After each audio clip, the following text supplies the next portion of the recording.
And ladies and gentlemen, welcome here to the last game of the quarterfinals of the SoloMid.net 1v1 Open Tournament. 1,024 players all put their mettle to the test, and we're down to the top 8. Today, game number 1, Daegen, and that's how I'm going to say it, Daegen. I don't care if anyone says otherwise. And NintendudeX here is going to be on that Kennen and that Morgana. With us today, Reginald will be on your camera, FourCourtJester and Caddy in attendance for the commentary. And that's going to be, as I said, a Kennen versus Morgana. We do see the teleports, very mandatory skill here in the 1 versus 1s. We do have Ignite on Morgana.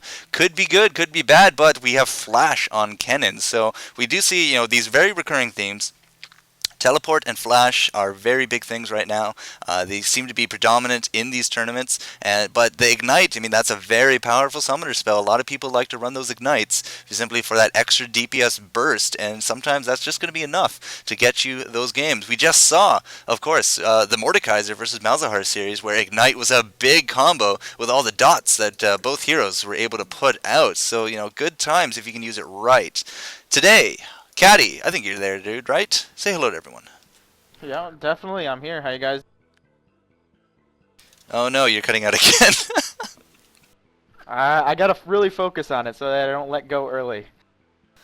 Alright, so, Caddy is going to be here, guys. We're going to pass off some information to him. We're going to be waiting. What are we doing, Messiah? Okay, never mind, you're Messiah, duh. We're going to be running here 1 versus 1. I got some inside information here on Nintendude. He's running 2208, so offensive tree with a little bit there in the utility, with HP per level, magic resist, and flat attack damage. And let's just do a quick confirm on that. Let's just take a look at this Kennen. Yep, plus 19 damage and no items at all. So he's going to be running that. You got anything there for me on Daegen?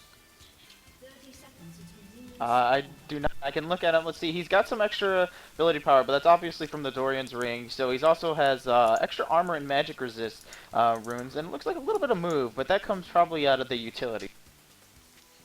All right, Loco Doco seems to be tonight's detective. He's telling me 9021 on Daegen, so he's going to go that utility tree, and he's going to be running some armor penetration, magic resistance, and armor. Wow, there you go. So a utility tree for Morgana. I don't know. This kind of seems not optimal for a 1 versus 1. But what do you think there, Caddy? The armor pen seems kind of weird on Morgana. It feels like maybe it'll help her last hit a little bit better to get some early items because, Morgana's not the best tower pusher. So we're probably going to see her farm the creeps really well and then buy something really defensive for later on for pushing. Well, that is a point, though. Both heroes have both exceptional skills of clearing creep waves. It's kind of like what we saw with Master Yi a little earlier. We're going to see the same kind of idea with Nintendude. Oh, no, what is Daegen doing? He's just kind of standing still. Okay, good. He's not disconnected. Whew, I was going to say that's going to be a quick game. But Nintendude, let's take a quick look at items. Plus 8 health regen with 4 health pots. He is a manaless hero. He's going to be using energy. He's landing some free shots here on Daegen, who only has a Doran's Ring. So no regeneration whatsoever coming out of Daegen. Does look like Nintendude wants to try to capitalize on that already at half health. We're only 2.5 minutes into this game. And wow, look at this, Nintendude, and just forcing Daegen out of the lane. Like, what, 90 hit points? 70 hit points. 70 hit points on this Morgana. Go ahead. Okay, alright, well. I was just confirming what you were saying. You went down to 70 health points. Okay, cool. Great. Daegen, not looking very healthy right now, although he's up to now 190 health points. So, that utility tree, lots of regen. We don't have any heals, so don't think it's going to be anything like that. But Nintendude, very strong opening, like 2.5 minutes into the game, nearly kills his opponent. That's looking very good for him right now. Now, as I was trying to allude to before, both characters have skills that can clear those creep waves. We saw Master Yi with that Alpha Strike to start clearing creep waves after, 3 or 4 items. But, the big black goo coming out of Daegen, as well as the electric rush out of Nintendude, it will be enough. I don't know if Dagen's very practiced right now, because I don't think he's actually hit a Dark Binding yet. But Daegen not looking very good right now in the 1 versus 1. We have 3 creep kills to his name, 17 to Nintendude. Now, he's also zoning right now, which means he's going to be having a good experience advantage very, very soon, considering that Morgana is actually not even looking to be in lane at all. Caddy, where is Morgana, if you could? Yeah, Morgana just took her first B, and as you said before, she doesn't have any creep kills, so she doesn't have any gold, so she's just coming back with very few health potions. Not looking good for her whatsoever. There we go, a little bit of electricity flowing through the veins. Nintendu is going to try to push his luck here a little bit. Going to go for some free tower shots using this minion wave. So as I said, he's going to start clearing these waves very quickly. And now without a teleport, Daegen did use a teleport, right? No, he just walked back to his lane. Oh, not even using a teleport. See, you guys are on the stream. You get to see all this. I don't. So QQ a little bit. I'm on the other side. So.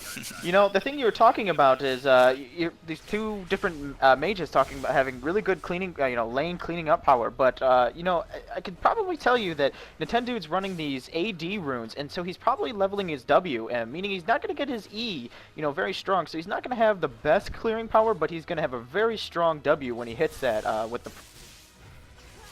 So he's going to go more for a machine gun look? Yeah, very auto attack. He's going to really try to just whittle his opponent away with, his stuns and his extra AD because the shuriken actually, it's based off of extra damage. That lightning shuriken that he's throwing. Okay, so we're likely going to be seeing a very fast attack speed oriented Nintendude with that extra damage, so we're going to have to keep a close eye on what he wants to go for his item build. Likely boots are going to be up there. I only just do allude to the general, generally the way people play these cannons, as in, like, he has those abilities to clean creeps. If he chose to go through it, then that would be how it goes. But if he wants to go machine gun, rapid fire, sure, great, I'm down with that. Whatever these guys want to run, it is going to be, their matchup. I just get to observe, so yay, fun times. Right now, 41 creep kills on Nintendude, and he's just doing a superb job of keeping Morgana at bay. Level 6 on Nintendude, he comes right here into range, and oh, he's going to be throwing off a good electric there. Oh, finally, we do got the dark binding, and his hit points are going to tick down a little bit. Daegen trying to do his best to do some juking. He's out of health potions again, which is not going to be boding very well for him. Cannon's actually going to go back to town with 44 creep kills in his pocket. This is going to let Morgana at least a little bit of breathing room, as now she's going to have an extra creep wave to kind of devour, get some experience back. Tower has taken some free shots. We're up to 400 damage on that tower, which is giving the slight advantage there to Nintendude on top of his already massive advantage of, zoning, the extra experience, and the creep kills. He's going to come back to town now, come back from town with the boots. He has himself a health potion as well as an emblem of valor. And I say it valor, I don't care if anyone else says it different. So, emblem of valor. And with that lifesteal, it does look like you're going to be hitting true here, Caddy. He's going to be really depending on that auto attack W damage. So, no, he's going to jump right in. He's going to throw out the ultimate, but he gets the dark binding off. He don't think we can actually stay up. We don't have an ignite. Because nobody has ignite, duh. And teleport. We didn't see a flash, though. I didn't see a flash. Nintendude might have been able to clean that up. But what do you think? He might have. If that dark binding wouldn't not gone off, he probably could have had him, a lot closer in melee range and just kept auto attacking him down. So he saved himself by, binding him as early as. As early as what? When he did. Okay, again, I don't know why Ventrilo hates you at all. Anyways, I gotta be let going. Not to worry, I am here. But yeah, a lot of free tower damage going down. The tower is now past the half mark. Daegen had to go to town again, as up to 2 Dorans. Ooh, gets off the dark binding, but there's not going to be any kind of follow-up, because we already did throw down her goo on top of the creep wave, which is arguably the better choice at this point, because we don't want this creep wave to come and do all this damage. I'm not too sure how that shuriken missed, but it might have just been the graphical thing, the hitbox actually ending just in front of her.